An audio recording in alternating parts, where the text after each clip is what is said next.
Dans la Bible, le travail est une punition divine. Je ne cite pas la Bible comme une référence historique, mais force est de constater qu'elle a largement influencé nos comportements ces 20 derniers siècles. Et en ce qui concerne le travail, donc, c'est très clair, et c'est au tout début de l'histoire. Adam et Ève vivent au paradis, ils croquent le fruit défendu, la pomme, Dieu les chasse du paradis et les punit. Ève est condamnée à enfanter dans la douleur. Adam, lui, est condamné à gagner son pain à la sueur de son front. Autrement dit, à travailler. Nous y sommes. Pour l'accouchement dans la douleur, on a finalement inventé la péridurale, qui adoucit considérablement le châtiment de Dieu. Pour ce qui est du travail, c'est plus long, mais il semble que quelque chose émerge. Et si nous vivions les prémices de la fin du travail? Podcast Story. Nous enregistrons ce podcast en 2022. Aux États-Unis, en Europe, au Canada, en Australie, bref, dans le monde occidental, cette année-là, des millions de personnes, des dizaines de millions de personnes, refusent tout simplement d'aller travailler et quittent leur boulot du jour au lendemain. Les vidéos se succèdent sur les réseaux sociaux, montrant des employés excédés qui abandonnent leur poste en live. Oui, car quitter son job ne suffit pas. Il faut le faire savoir, il faut le mettre en scène. On ose tout plaquer et on le montre.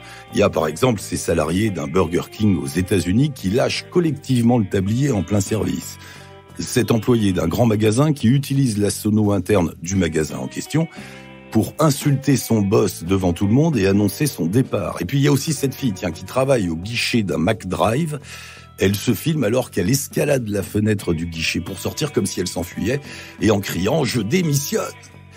On a trouvé un nom à ce mouvement, un nom qui nous vient d'Amérique du Nord, donc épicentre du phénomène. Ils appellent ça « The Big Quit ».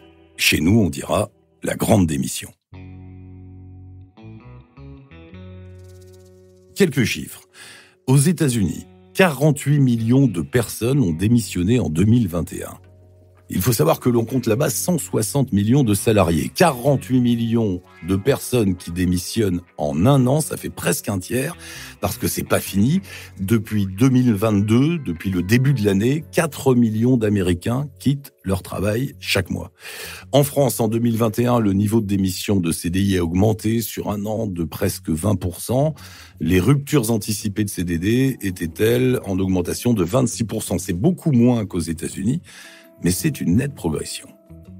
Progression qui devient une tendance, si l'on en croit les sondages, celui de Microsoft par exemple. L'entreprise a réalisé un sondage mondial sur les motivations au travail. Résultat, dans le monde, 41% des salariés envisagent de démissionner en 2022.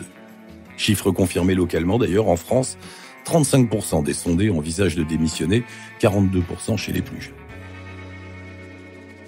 Et qui sont-ils ? Tout le monde. Jeunes, moins jeunes, salariés, cadres, managers, hommes, femmes, il n'y a pas de distinction sociale.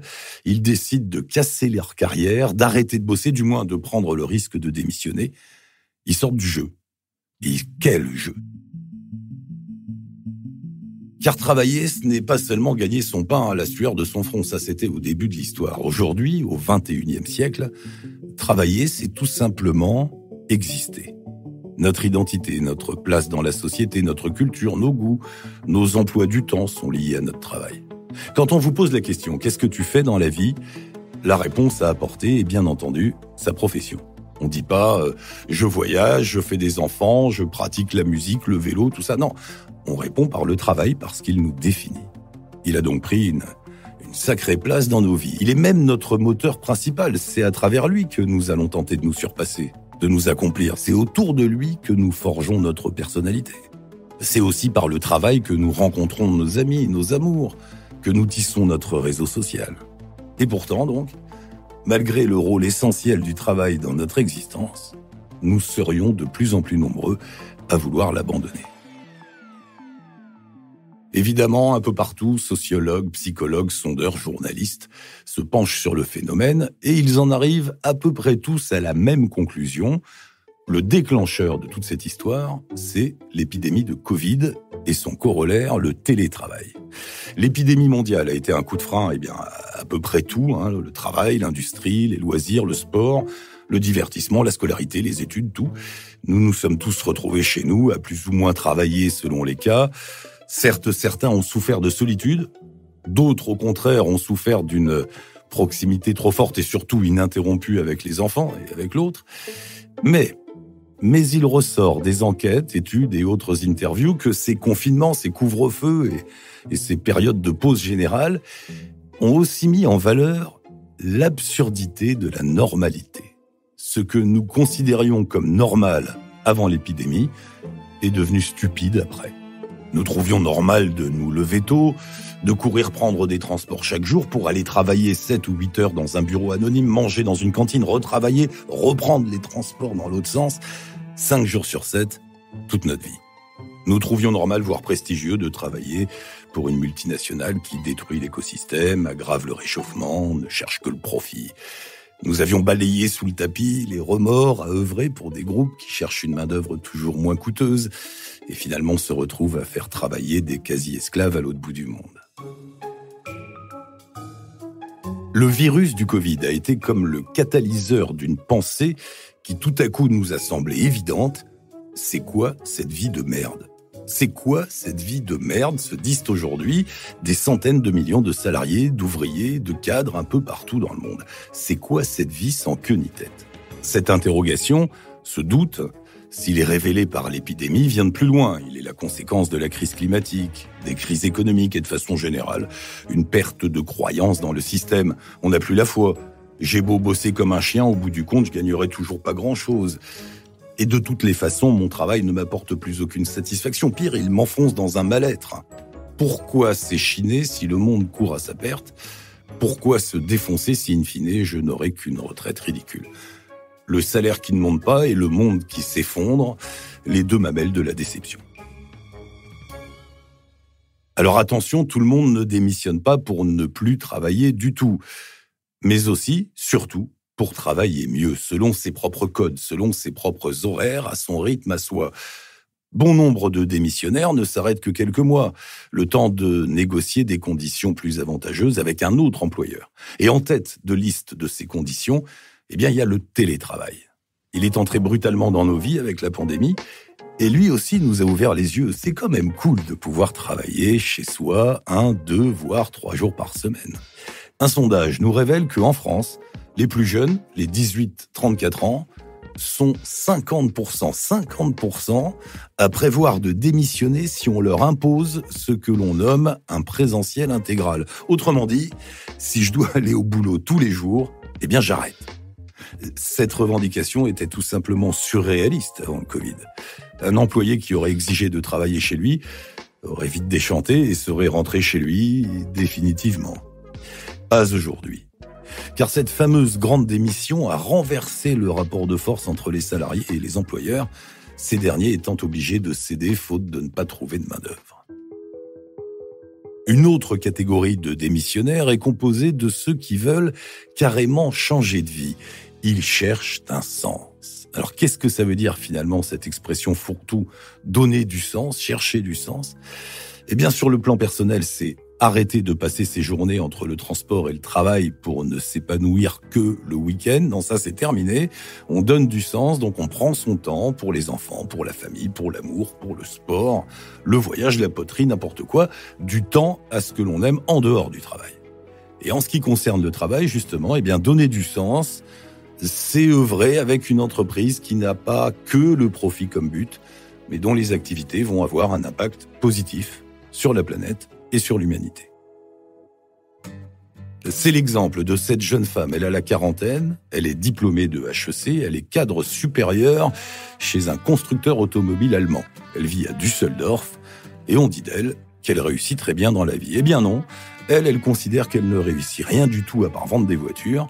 Donc elle démissionne, elle quitte l'Allemagne et s'installe dans un village du sud de la France avec enfants et compagnons. Elle est devenue consultante, elle travaille chez elle et elle aide des ONG qui ont besoin d'un solide dossier de financement. Elle gagne 2 fois moins que quand elle était cadre sup à Düsseldorf, mais elle ne travaille que 4 jours, parfois 3 par semaine, dans un cadre détendu, moins d'argent, moins de stress. D'ailleurs, dans le village en question, la moitié de la population est composée de familles qui, comme elles, ont changé de rythme de vie, ont trouvé un sens. Si les contestataires des années 70 allaient élever des chèvres dans le Larzac, les démissionnaires des années 2020, eux, s'achètent un Mac. Mais tous les démissionnaires n'ont pas un diplôme d'HEC en poche et la possibilité de devenir consultant du jour au lendemain. Là, on est quand même dans une certaine élite intellectuelle. Non, il y a aussi les fameux employés de Burger King. Que deviennent-ils ? En plus, aux États-Unis, où les filets sociaux, comme on dit chez nous, autrement dit le chômage, le RSA, la Sécu, tout cela n'existe pas là-bas. Il faut donc une sacrée dose de courage ou un ras-le-bol XXL pour quitter son job sans y avoir réfléchi. Eh bien, ils sont nombreux à manger leurs économies pour faire une formation et se lancer dans un travail sur le net, de la vente, des formations, du codage. Toujours cette aspiration à travailler chez soi, à son rythme, sans chef. Quitte à gagner moins, quitte à déménager pour s'installer dans un environnement moins coûteux, voire à ne pas s'installer du tout comme ces Américains, toujours eux, de plus en plus nombreux à vendre leur maison pour vivre en nomade dans un camping-car. Une vie moins onéreuse, financée par une petite retraite ou par des jobs à droite à gauche. L'important, semble-t-il dans cette histoire, ce n'est plus la carrière, l'argent, la réussite sociale, non. L'important, c'est le temps. Le luxe ultime du 21e siècle. C'est la fin des années Sarkozy, travailler plus pour gagner plus. On entre dans le travailler moins pour gagner du temps. En France, nous avons aussi une catégorie de démissionnaires qui deviennent, dans le jargon des statistiques, je cite, des inactifs en âge de travailler, ne travaillant pas et ne cherchant pas de travail. Donc ils sont pas chômeurs, pas étudiants, pas retraités, ils sont juste inactifs. Ils seraient 4 600 000, dont bon nombre de femmes au foyer. Ils vivent avec un salaire pour deux, ils réduisent drastiquement leur train de vie, ils touchent des aides sociales, des allocations, ils se regroupent en communautés, ils aspirent à une existence le plus possible en dehors du système, à s'occuper de leurs enfants, pratiquer un art, bâtir une maison, faire un peu d'agriculture, viser l'autosuffisance même pour certains. Évidemment, ces comportements entraînent différentes réactions dans le monde politique et dans celui des entreprises. Côté conservateur, c'est la panique. La fin de la valeur travail entraîne la chute de notre société. Nos socles, eh bien, c'est le travail, le mérite, l'ambition. Les origines de ce changement sont à chercher comme d'habitude du côté de mai 68. Il faut casser cette tendance en rendant plus difficile l'accès au chômage et aux différentes allocations. Il faut aussi assouplir les règles du travail, permettre plus de flexibilité, rendre le marché du travail plus fluide, l'ubériser comme on dit. Bref, remettre tout le monde au boulot, quoi qu'il en coûte. Du côté des ressources humaines, on semble en revanche avoir compris le message.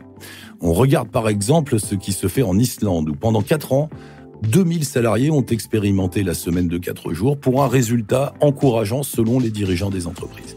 En Espagne, on va aussi tester en 2022-2023 la semaine de 4 jours, mais cette fois à grande échelle. Derrière ces mesures se dessine une idée révolutionnaire en France. Ce n'est pas le nombre d'heures passées au bureau qui compte, mais le fait que la tâche soit réalisée dans les temps.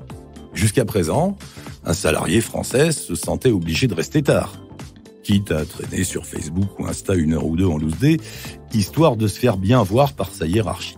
Il est là, il est présent, il est devant son ordi, donc c'est bien.